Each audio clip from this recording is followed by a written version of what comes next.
ընտրություններում որոշել եք մոկին եք քվեարկել։ Դեռ չեմ որոշել, ոչ մի բան չեմ որոշել ես։ Չէ, դա գաղտնիքա չենք էլ կարալ ասել։ Ում տենք ընտրել, ում չտենք ընտրել։ Իսկ ինչպեսի պետք է լինի Հայաստանի հաջորդ վարչապետ ձեր կարծիքով, ինչի վրա պետք է ուշադրություն դարձնել։ Բարեկեցիկ կյանքի։ Եվ կուլտուրայի տեսակետից, եւ քաղաքական հանրապետությունը լավ նայելու։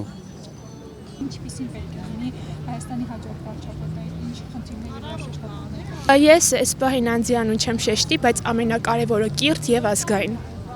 Հայամետ եւ պաշտպանի մեր ինքնիշխանությունը, տարածքային ամբողջականությունը։ Հայամետ ավելի շատ այդպես վարչապետ։ Ամեկը մի բան են ասում, այն այս բանը հեռախոսն էլ բաց եմ անում, այնքան բաներ եմ լսում, չգիտեմ որին հավատամ։ Դե մենակ գցում եմ ասում, որ Աստված վերևից տենում է, որը որ ճիշտ է, թող Աստված ընտրի, այդքան բան։ Այս հայ ազգը մեղք է։ Նախ առաջինը ուսանողների հարցը, որ աշխատանք չունեն, չեն կարողանում ուսման վճար տալ, մարդիկ կան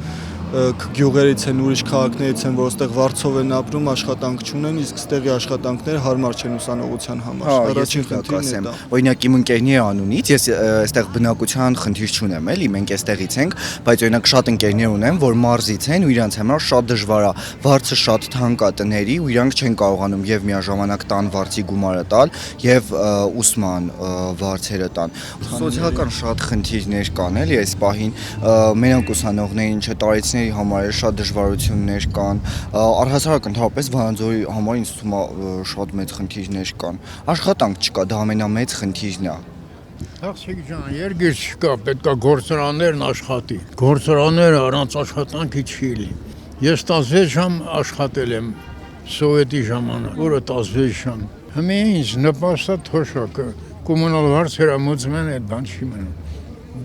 45 գործարան Վանաձորում։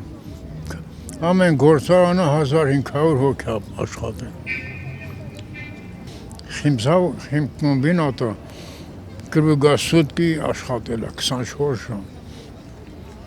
Հիմի փակված է, սա գործարաններ չկա։ Ոչ մի գործարան չկա։ Կառավարության ղեկավարն ասում է, որ 50%-ով մարդկանց կյանքի որակը լավացել է։ Ձեր կյանքի որակը քանի տոկոսով է լավացել այս ընթացքում։ Ես ճիշտն ասած թոշակառու արդեն չեմ էլ զգացել, գսեն թե ոնց ինչ։ Ես մեր վարչապետից մի քիչ վիրավորված եմ, որ թոշակառուներին վիրավորել է, բայց այն որ ասավ թոշակառուները ինչ պետք է անեն այդ 10,000-ը։ Ասենք 2 կոպեկ թոշակ ավելացրեց, դրանով ասեն լավն է կամ վատ է, բայց ժողովրդի վրա այնքան հարգ ու տուրք դրեց, որ ոնց ասած մզեց լրիվ։ Այդ Դուք հավատում եք երկարատև խաղաղությանը։ չեմ հավատում, մանավանդ Իրիգունը Տարա Միրզոյանը խոսում էր, մեկը հարց տվեց, ասա պատերազմի, ասա հավանական է որ լինի, դրա համար մենք չենք հավատում։ Եվ հավանական է որ պատերազմ են լինել։ Որոշել եք առաջիկա խորհրդանական ընտրություններում օգտին եք քվեարկել։ Այո, Ունեք նախընտրած տեխնացի։ ընդդիմությանն եմ ավելի շատ ձայն տալու բնականաբար։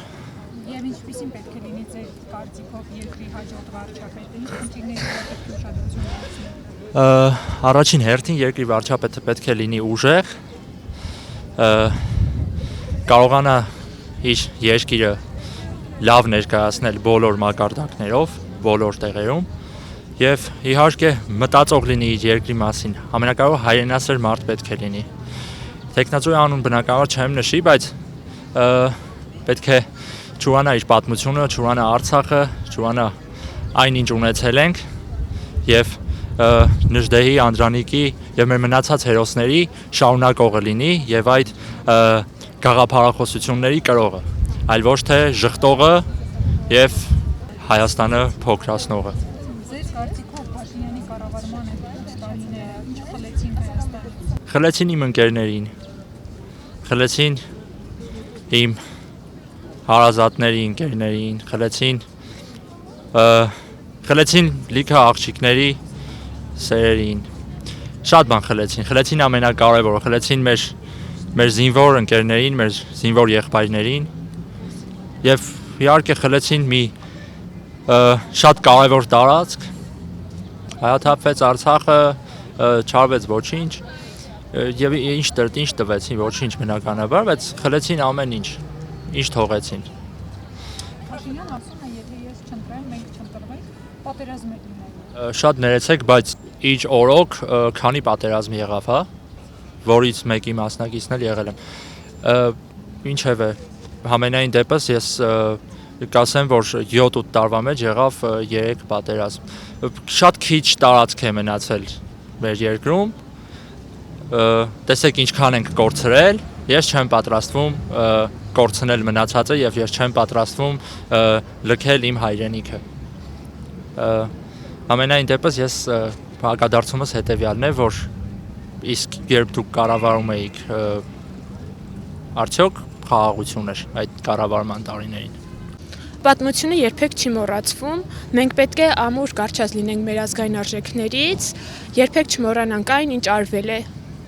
ու չներենք։ Հիմա շատ է քարոզում Թուրքի հետ, ադրբեջանցու հետ բարեկամություն, հարևանություն անելու, առևտուր անելու թեզը։ Ես այս պահին չեմ ուզում իմ կարծիք հանրայնացնեմ, բայց այդ թեզը առաջ մղողներին, այդ թեզի համար այդպես կռիվ տվողներին, որ կարելի է Թուրքից քաղաքակիրթ մարդ ստանալ, ավելի լավ կլինի խորհուրդ տամ նշտեղ կարդան։ Ձեր կարծիքով Հայաստանի հաջորդ վարչապետը ինչպիսին պետք է լինի։ Ժողովրդի ընդունող, ժողովրդին հարգող, ժողովրդին սիրող, որը կլինի չգիտեմ։ Իսկ Փաշինյանի կառավարման տարիները ինչպես է գնահատում։ Լավ էլի։ Միջին։ Ինչ բաց թողումներ ունեցան։ Շատ բաց թողումներ ունեցա։ Չէ, չեմ ուզում թվարկել։ Դուք գիտեք։ Իսկ ձեր պատկերացրած տեխնոլոգիան ինչպիսին պետք է լինի։ Ամենքը մի լավ բան ասում են, դրանց սինտեզը, բայց այդ ձևի չկա։ Նախկինում մասնակցել եք։ Հա, Սերժի վաղտը, բայց իրան չեմ ընտրել։ Այն ժամանակ ուրիշի եմ ընտրել։ Փաշինյանի ժամանակ չէ։ Ես այն ժամանակ էլ չեմ իրան ընտրել, դրանից հետո էլ չեմ ընտրել, հիմա էլ չեմ ընտրել։ Որոշել եք, որ քաղաքական ուժին եք տալու ձեռքվեն։ Հաստատ ոչ ներկայիս։ Տեսնում ենք իրենց վարած քաղաքականության արդյունքը, թե ինչերի են քանգում այս պահի դրությամբ, ու այս ամեն ինչը տեսնելով, այս իրականության մեջ ապրելով, արդեն հասկանում ենք հետագա տարիներին, եթե էլի իրենք լինեն, ինչ աղետի առաջ կկանգնենք ամբողջ հայությամբ։ Այս 8 տարիներին ինչ կորցրեցին։ Ամեն ինչ։ 5000 եկող սերունդ, նոր կերտվող, նոր ձևավորվող սերունդ ու կարելի ասել ինքնություն։ Մեր ինքնությունը կորցրեցինք, մեր պատիվը կորցրեցինք, հարգանքը կորցրեցինք մնացած երկրների մոտ եւ հենց ինքներս մեր մեջ, մեր երկրում խայտարակվեցինք։ Ասում են հիմա խաղաղություն է, դրախոսներ չկան սահմանում։ Այդ փաստաթուղթը, որ ստորագրվել է, նախաստորագրվել է անցած տարվա ամռանը, ինչքանով է երկարաժամկետ խաղաղության երաշխիք։ Իսկ ինչի գնով։ Հաշվի առնելով, թե մենք ում հետ ենք կնքել այդ չեմ էլ կարող ասել պայմանագիրը, այդ թուղթը ում հետ ենք մենք ստորագրել, կարող ենք միանշանակ հաստատորեն ասել, որ չի լինի, որտեվ նրանք մարդ չեն, նրանք ցեղ են, նրանց հետ ոչ մի բան կնքել չի լինի, ոչ մի համաձայնություն, ոչ մի ամեն պահի իրանք կարող են դա խախտել։